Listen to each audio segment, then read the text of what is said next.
Congress party parliament అభ్యర్థిగా నిలబడినటువంటి రామసాయం రఘురామ రెడ్డి గారి విజయాన్ని కాంక్షిస్తూ జాతీయ బీసీ సంక్షేమ సంఘం తరఫున మద్దతు తెలపడం జరుగుతుంది. అట్లనే ఈ నియోజకవర్గ స్థాయిలో ఉన్నటువంటి అన్ని వర్గాల వారు నాయకులు ప్రతి ఒక్కరు మరి ఐకమత్యంతో పనిచేసి రఘురామ రెడ్డి గారిని అత్యధిక మెజారిటీ గెలిపించాలని ఈ సందర్భంగా కోరుకుంటున్నాం. మరి గత 10 సంవత్సరాలుగా కేంద్రంలో ఉన్నటువంటి బీజేపీ పార్టీ కానీ రాష్ట్రంలో ఉన్నటువంటి బీఆర్ఎస్ పార్టీ కానీ రెండు బీ టీములుగా పనిచేసి మరి బడుగు బలహీన వర్గాలకు ఎంతో నమ్మక ద్రోహం చేశారు. ఇప్పటి వరకు గతంలో కాంగ్రెస్ పార్టీలోనే ఎస్సీ ఎస్టీ బీసీలకు మేలు జరిగిందని, అట్లనే మరి దేశవ్యాప్తంగా జనాభాలో కులగణన తీయాలని ఎప్పుడంతా మా జాతీయ అధ్యక్షులు ఆర్ కృష్ణ గారి ఆధ్వర్యంలో ధర్నాలు చేయడం జరుగుతుంది. కానీ దేశ ప్రధాని బీసీ అభ్యర్థి అయినా కూడా ఇంతవరకు దాన్ని ఊసే లేకపోవడం అనేది బాధాకర విషయం.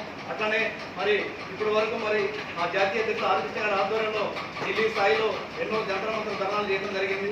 బీసీలకు చట్టసభలో 50 నిమిషాలు కల్పించాలని, అట్లనే మరి కేంద్రంలో మంత్రిత్వ శాఖ ఏర్పాటు చేయాలని ఎన్నో పోరాటాలు చేస్తూ మరి ఈ రోజున మరి కాంగ్రెస్ పార్టీకి మరి మద్దతు తెలిపే అంశం ఏంటంటే మన రాష్ట్ర ముఖ్యమంత్రి రేవంత్ రెడ్డి గారు ప్రమాణ స్వీకారం చేసిన తర్వాతనే మరి ఇక్కడ ఉన్నటువంటి రాష్ట్రంలో జనాభాలో కులగణన తీస్తానని చెప్పడం అనేది మా జాతీయ బీసీ సంఘం తరఫున హర్షం వ్యక్తం చేస్తున్నాం. అందుకే మరి అలా కాంగ్రెస్ పార్టీకి మద్దతు తెలిపే అంశంలోనే ఇక్కడ సమావేశం ఏర్పాటు చేయడం జరిగింది. కావున మరి మన రామసాయం రఘురామరెడ్డి గారిని అత్యధిక మెజార్టీతో గెలిపించడానికి మనం అందరం మరి నడుము బిగించి మరి 3 లక్షల మెజార్టీ తీసుకొచ్చి రావడానికి ప్రయత్నం చేయాలని సందర్భంగా తెలియజేసుకుంటూ చాలా